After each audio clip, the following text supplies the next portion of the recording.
Assalamualaikum warahmatullahi wabarakatuh.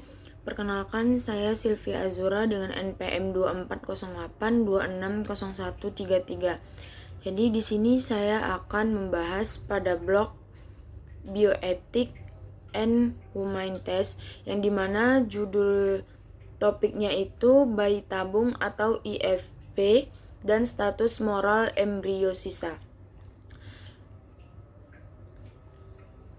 Topik yang saya angkat adalah mengenai etika teknologi reproduksi berbantu dengan fokus studi kasus pada dilema status moral dan pengelolaan embrio sisa hasil program in vitro fertilization atau bayi tabung, yang dimana seperti yang kita ketahui, infertil atau kemandulan merupakan masalah psikologis dan sosial yang berat bagi banyak pasangan suami istri. Kehadiran teknologi in vitro fertilization atau bayi tabung sejak akhir abad ke-20 telah menjadi angin segar dan berkah luar biasa yang membantu jutaan keluarga di dunia untuk mendapatkan keturunan biologis. Namun, di balik keberhasilan media yang luar biasa ini, sains juga melahirkan ruang abu-abu moral yang sangat kompleks, terutama ketika proses laboratorium menghasilkan sesuatu yang disebut sebagai embrio sisa atau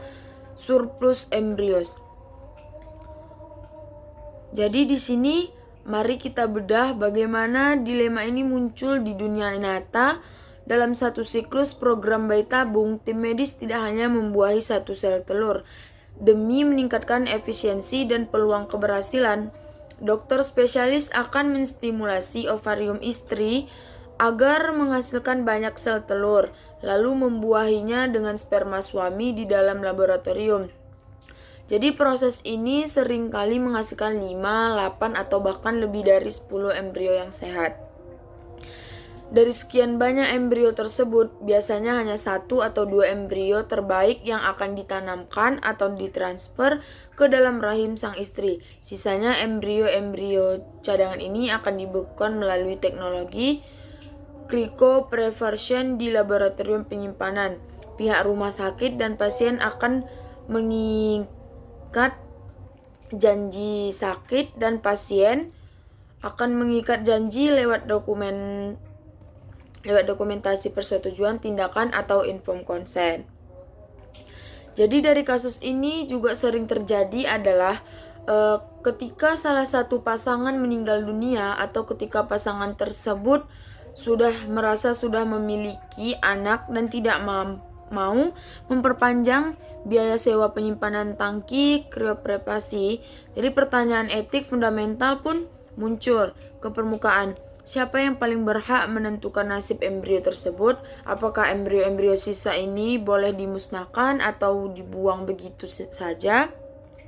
Apakah boleh didonasikan kepada pasangan infertil lain yang membutuhkan? Ataukah boleh diadopsi atau dari lembaga riset untuk penelitian sel punca atau stem cell? Disinilah perdebatan bioetik dimulai. Jadi, adapun analisis medis etis berdasarkan 4 prinsip. Prinsip pertama adalah autonomi atau otonomi pasien. Prinsip ini menegaskan bahwa setiap individu yang kompeten memiliki otoritas penuh atas tubuh dan materi genetik mereka sendiri. Dalam kasus bayi tabung, otonomi itu diwajibkan melalui informed consent dan informed refusal yang ditandatangani di awal program.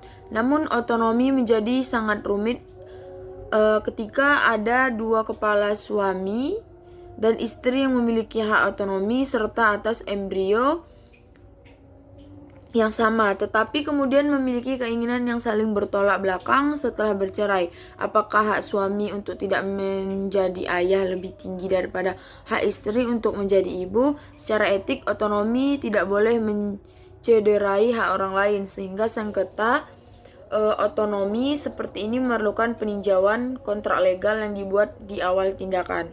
Prinsip kedua itu benefits atau berbuat baik. Kewajiban moral seorang dokter adalah memberikan intervensi medis yang membawa manfaat terbesar bagi pasien, membantu pasangan infertil memiliki keturunan melalui infertilization adalah bentuk murni dari benefits.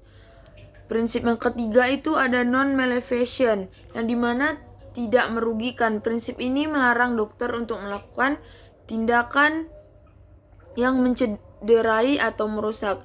Disinilah letak perdebatan teologis dan fisiologis paling sengit.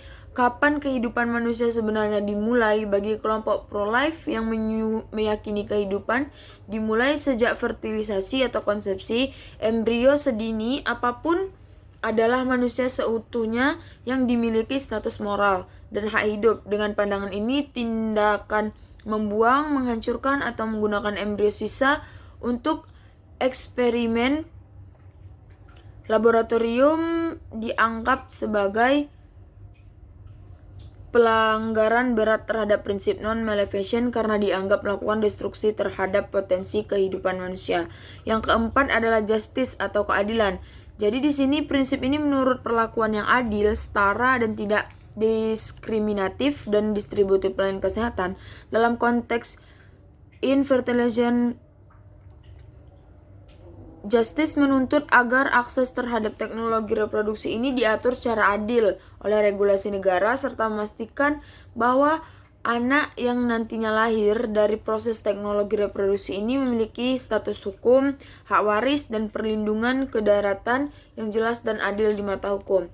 Kemudian ada pun integrasi humaniora kesehatan dan regulasi di Indonesia, yaitu dari sudut pandang kesehatan atau medical humanities, kita diajarkan untuk memahami bahwa dunia kedokteran itu tidak boleh hanya melihat kedokteran sebagai komponen biologis atau mesin laboratorium embrio, bukan sekedar gumpalan sel dalam cawan petri. Bagi banyak kebudayaan, nilai spiritual, dan agama, embrio membawa esensi identitas kemanusiaan yang sakral. Oleh karena itu, keputusan klinis wajib melibatkan rasa empati, penghormatan budaya, serta konseling psikologis yang mendalam bagi pasangan yang mengalaminya. Ketentuan hukum ini secara otomatis menutup pintu bagi praktik-praktik barat seperti ibu pengganti, penjualan embrio, atau donasi embrio. Penjualan embrio atau donasi embrio ini sisa kepada pasangan lain. Jadi di Indonesia, jika terdapat embrio sisa yang dibekukan, pilihan etis dan legal yang sejalan dengan koridor hukum kita adalah menyimpan secara koreoprivasi hingga batas waktu teknis tertentu, atau membiarkannya luruh secara alami tanpa adanya inversi, luruh secara alami tanpa adanya inversi destruktif yang sengaja merusak untuk kepentingan komersial atau riset cloning. Jadi kesimpulannya, itu adalah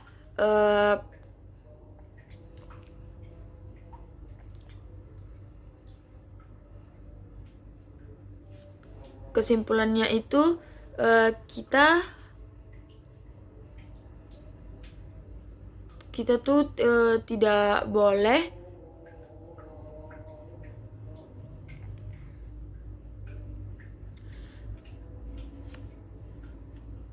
Jadi kesimpulan dari bioetik tersebut,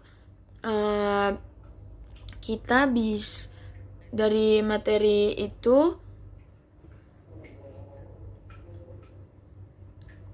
dari materinya adalah sebagai kesimpulan, sebagai in vitro infertilization harus selalu dipandu oleh kompas etika dan humaira yang matang. Sebagai seorang dokter dan ilmuwan, tidak boleh hanya berfokus pada apa yang bisa dilakukan secara teknologi, melainkan harus selalu merenungkan apa yang boleh dilakukan secara moral dan hukum. Sekian yang bisa saya sampaikan. Adapun referensi yang saya cantumkan yaitu sebagai berikut. Saya sudahi dengan wabillahi taufiq wal hidayah. Wassalamualaikum warahmatullahi wabarakatuh.